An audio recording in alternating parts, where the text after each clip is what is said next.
Chicken. Chicken scratch. It's often the little things that trip us up more than the big things. Chicken scratch. One Mr. Bolitho Blane. No body, missing, presumed dead.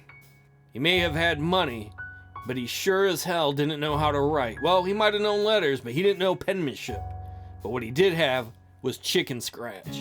And that chicken scratch might prove the key clue to finding out what happened to Mr. Blane. Case in point, this little note here. Sure, we can read what's on the front. Why? It wasn't written by Blane, it was written by his secretary, Mr. Nicholas Stoddart. It's stock prices, prices that spell doom for Argus Suds, Mr. Blane's company. But the important clue is on the back. This chicken scratch. According to Mr. Stoddart's testimony, which has been more or less backed up by Carlton Rocksavage, the front part of the notes, the stock prices, were written by Mr. Stoddart. He then gave it to a steward to take down to Mr. Blane. Mr. Blane did not answer the door, so the steward returned with the note. Once again, Stoddart said, "Please take the note, but slip it under the door." It was 7:40 when he first sent the note. Later on, when the note is found, we can see Mr. Bolitho Blane has received it as he has written his horrible chicken scratch on the back. What does this mean? It means that before 7:40, Bolitho Blane, if he was ever on the ship, was probably alive, because he could not written on the back of it if he was dead. It is of the utmost importance, then, that we talk to the man who carried this note, the man who delivered it, the steward. We need to know what he saw. Let's see, we've got a statement from a Mr. Silas Ringbottom, the cabin steward. Just before the ship got underway, the chief steward called for me and said, "Ringbottom, the two new ones that are allocated to Suite C have just come aboard." Well, I assume that means Bolitho Blane and his secretary, Nicholas Stoddart. Get along at once and settle the man.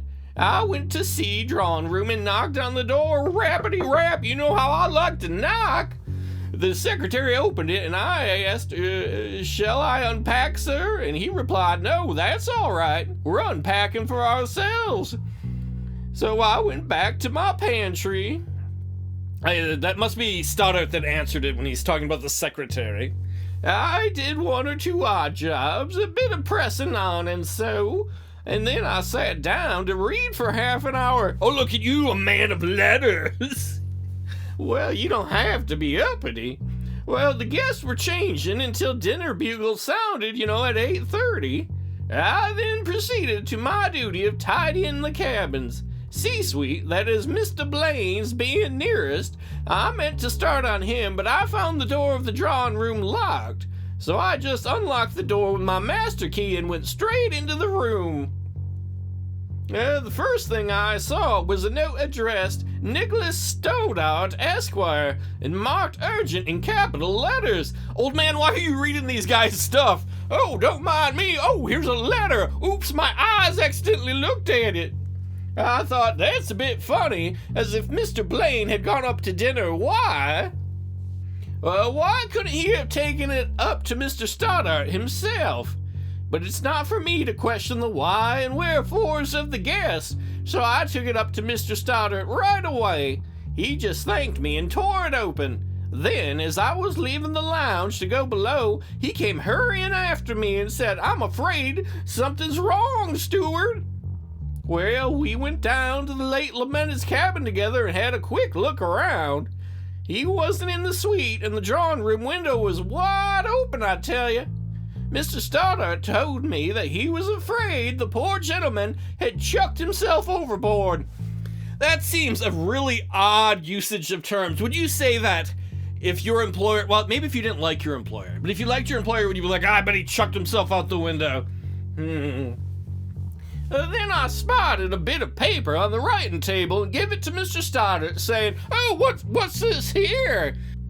He gave it a glance and then sent me to get Mr. Rocksavage immediately.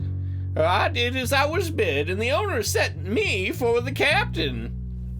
It doesn't look like, who's this name, Ringbottom, Big Bottom, saw Blane at all. And when he shows up at 8:30 after the dinner bugle, there's definitely nobody in the drawing room, at least. I need to check my notes a moment. Yes, this is what I was thinking. If my supposition is right, Mr. Bolitho Blane was at least alive at 7:40 p.m. Sometime after that, probably, but at least at 7:40 p.m., because that's when the steward brought the note down to him that he would write his chicken scratch on the back of.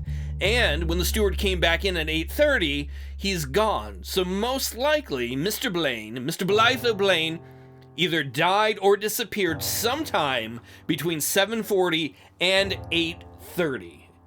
What we need now, though, is evidence to either support the steward's account or disprove it.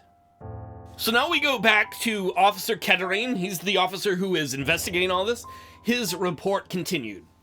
Having taken statements from Captain Derringham, Mr. Rocksavage, Mr. Stoddart, and the cabin steward Ringbottom, I then proceeded to Suite C, which had been allocated to Bolitho Blane. It consisted of a drawing room, a stateroom. Which state? Hopefully the best state, Michigan. Ethan, Ohio, and private bathroom.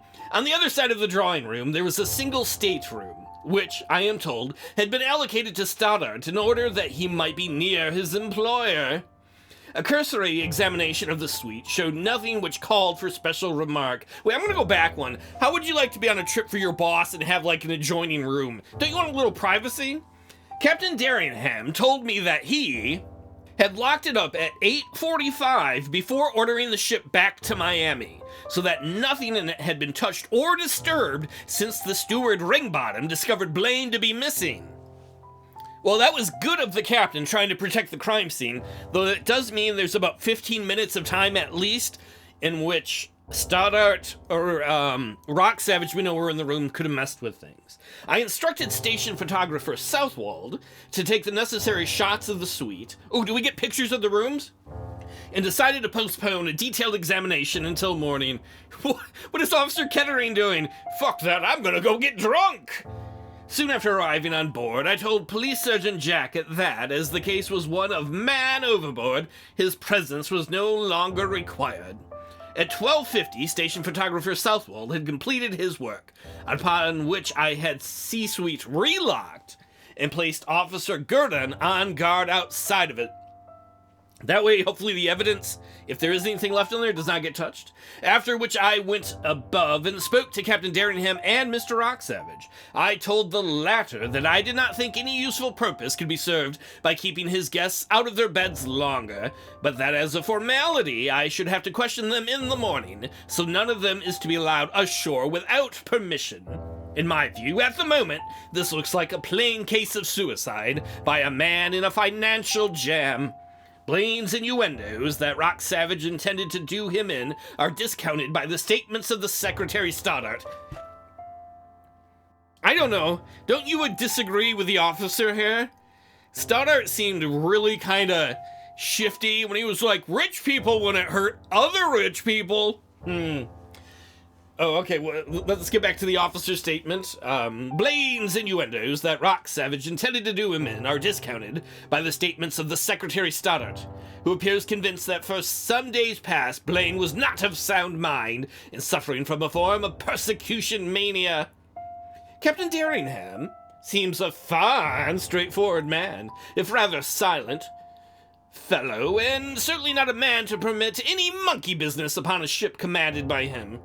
Rocksavage's manner is normal, and he appears surprised and upset at the tragedy, although it should be noted that he stated that this was only a pleasure trip, whereas it is made abundantly clear from Stoddart's statement that its real objective was to cover a big business conference between Rocksavage and Blane, so Rocksavage probably has lied to the officer. On the face of it, all of the guests are apparently respectable people of some social standing, and Captain Derringham gives me his assurance that no new men have been brought on in the crew during this trip, or employees of Rocksavage for any special purpose. Apart, therefore, from Blane's innuendos, there is no evidence at all to support any suggestion that the known facts, and in my view, it is a plain case of suicide. I am sending station photographer Southwald ashore in the yacht's launch, and also defective? Oh, I mean, ooh, was that a Freudian slip? Detective officer name, there's nothing wrong with him, I swear, who will deliver this report. I then propose to sleep the night on board in a spare cabin which Mr. Rock Savage has placed at my disposal. Please instruct the Coast Guard stations to keep a lookout for the body in the unlikely event of it being washed ashore. Signed, Officer Kettering, Detective Officer, Florida Police, 1:11 a.m. Once again, it has the weird English notation. March 9th, 1936, on the yacht Golden Gull. It does seem very obvious that Rock Savage has lied. Little lies can hide big lies, though. I want to see the pictures that were taken by, who was it, Southwald. So that was sent at, 1 something in the morning, and then only a few hours later, about 4 hours later, 5:20 in the a.m., from police headquarters, apparently our boss is up all hours of the night, to Detective Officer Kettering. First reports on Bolitho Blane received. I know sure of you that there are no suspicious circumstances attached to the case. I agree that Blane's innuendos against Rock Savage are apparently quite unfounded and due only to Blane's abnormal state of mind just before taking his own life. Prints of the photographs taken by Southwald have just come to hand and are attached herewith. Oh, cool, we're gonna get pictures of the crime scene to look at. And, man, look how quickly they did it. Not even overnight photography. Man, the police dudes are awesome. In print B, you will notice 2 parallel lines across the carpet, running in a curve from the table to the porthole in the drawing. Well, let's just go look at that right now. All right, this is picture number 1. This is the drawing room. I don't know if I see anything special in this. We've got a clock we can kind of look at. Can we see the time on it? Kinda? That looks like it's maybe 20-something after midnight? Is that important? I don't know why the clock would stop running, though. What else do we have here? The round table seems to have a newspaper of some sort on it. The floor looks fine. I don't know if there's anything important in this picture. Maybe we'll have to come back to it. So what else do we got? Let's, what's the next one? B? All right, here we are. Picture B, Bolitho Blane's drawing room, C suite, which was locked on the 8th of March. We've got a hat over here. Somebody with a head might have committed the crime. Oh, we're getting pretty close to solving it now. What else we got? Couches look fine. What do we got on the table? I don't know what this thing is on the left. Napkin holder? It's got to be something. There's no pen in the center pen holder. Certainly there's some stationery out. Unfortunately, we can't read it to see if there's, some sort of letterhead on it. There's the window. That might be the window that can't be the window he jumped out of, right? They said there was a window they thought he jumped out of. There's no way this is the window, right? Because if they're saying it is, it's bullshit. Because look how neatly the desk is made. There's no way he would partially jump out the window, hold him out on the other side, and be like, I have to rearrange this table and be polite.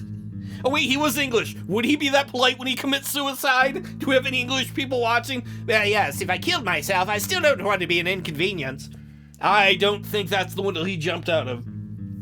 Or it's bullshit saying he jumped out of the window. I think here on the bottom, though, these skid marks, I think that's what the police lieutenant is referring to.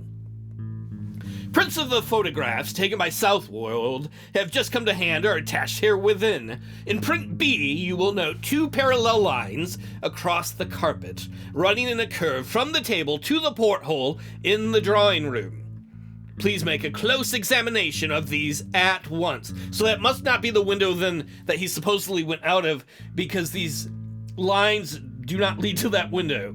At least I assume they don't. They lead elsewhere. Do the lines mean he was dead? They were dragging a dead body, and that's why there's all that weight on there, leaving those marks in the carpet. If, after examination of Blane's suite, you are satisfied that no circumstances point to his death having been framed, you can give the occupants of the yacht a clear bill. But the captain, Rock Savage Stoddart, and the steward Ringbottom should be warned that they will be required to give evidence at the inquest. Signed, John Milton Schwab, our police lieutenant. Oh wait, he's got something he scribbled at the bottom? Oh, he does. Let's see if I can read that scribble. Sorry to get you out of bed so early, but if the marks on the carpet do mean anything, you'll be in time to take special measures before the party are up and about. JNS. Oh, so that's why we got this so quickly. The lieutenant is like, if this is suspect, you have time to get up and about, because we're going to get this at like 5:20 or whatever, before anyone else is up, so we can get to sleuthing. While we're at it, let's see, do we have other pictures that we have been sent? Oh, we do! Picture C from Bolitho Blane's stateroom. Locked the same time as the others. Oh, we got, let's see, in the back here we have some sort of box. Can we make out what's on there? It says the Ritz Hotel? Most likely then that means London. He stayed in London, I assume. Because isn't the original Ritz in London? It's 1936, so that would fit more or less that time frame. I'm not sure what these others are supposed to do. I wish we had a higher definition picture. I wish it was like in movies where they're like, zoom in and enhance. It would make sense though if he was in the Ritz. He is from London, or he is from England, I should say. What do we have on the table in the back here? We've got some drinking tonic, or maybe that's hair tonic. What's good for the hair is good for the gut. Probably not. A comb. What are these, horse brushes? I'm not sure. He was a horse all along. He was wearing a hat to confuse people, to make him think he was human. That's probably not true. We've got, I think, a shoehorn in a suitcase. He's got a shirt. Is that laid out or just thrown there? Let's see. Can we get in there a little zoomier, closer? I can't. Is that a dining shirt or just a regular shirt? Because it's the 1930s and they dress fancier. Was he laying out a shirt to go to dinner, or just being like, I gotta get my tits naked? Let's see. What do we got in his suitcase? We've got some sort of book.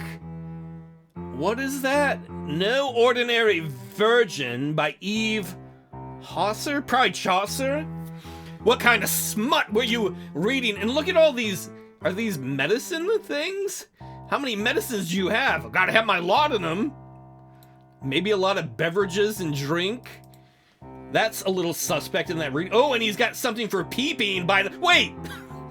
Okay, maybe it's because I'm an American.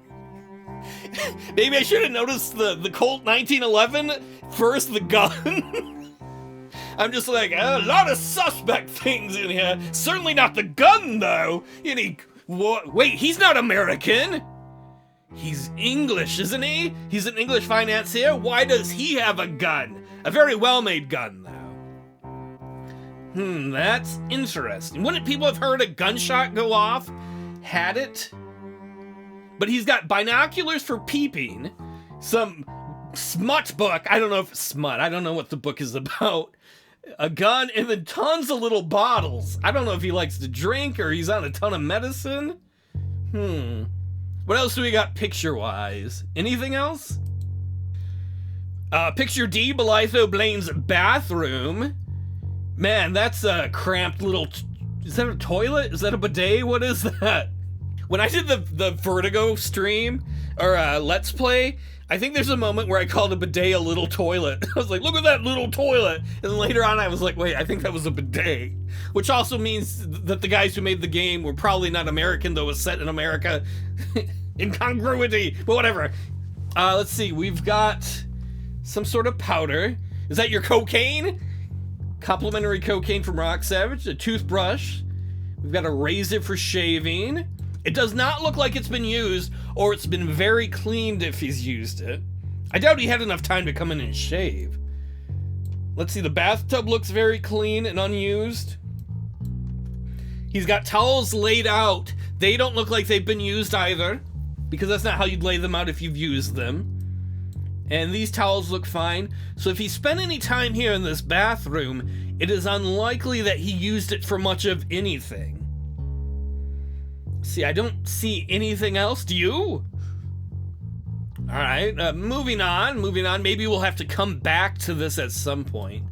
What else do we have? Ooh, picture E. What do we have here? Nicholas Stoddart's the secretary's stateroom. So Stoddart's got his luggage. Why don't we peep on it? We can see New York via the Canard line. We know they were in New York at some point. Italy, Italia, I don't know. I wish I could read some of these. The new, what is that? Cocoon? That can't be right. We stayed with butterflies for a while, or moths, whichever is animally correct. He did say that they were together for a while. We may have to come back and revisit this to see if Stoddart lied about anywhere he was. His bed is a mess. We got some sort of robe on the edge. The bed is, I don't know why, unmade. He's got his razor out around the sink. Everybody's got these big brushes. Those must be for shoes. Or the horse theory comes back. They're all horses. Horsing around. He has a lot less tonic. I don't think any of that is interesting. Over on the right, though, that might be interesting. You can see some clothes just thrown haphazardly over the chair, and shoes. 2 pairs of shoes. Looks like walking shoes and slippers, and then a bunch of socks. Why would Stoddart do that? Did Stoddart say he took time to change? If we go back to Stoddart's testimony, he said, the yacht got underway just about then, and Mr. Blane told me to change at once. And when I left him, he was starting to unpack his things himself. So that maybe does jive with his testimony, that he threw off those shoes. I guess he had some fancy dinner or lounge shoes. Okay. I was hoping that I'd solve the case somehow, but no, that just backs what Stoddart said. I don't know if I see anything important here. So far, the most suspicious thing we can see is in the B picture, as the lieutenant suggested, with the carpet. Why is the carpet indented? Probably because someone was unconscious or dead in that chair when it was moved. This case gets more and more worrisome. Who or what left the marks in the carpet? And why? Why did Carlton Rock Savage lie about the purpose of this trip? There's a strong chance there's a murderer aboard this ship, and we need to find out who it is before they escape.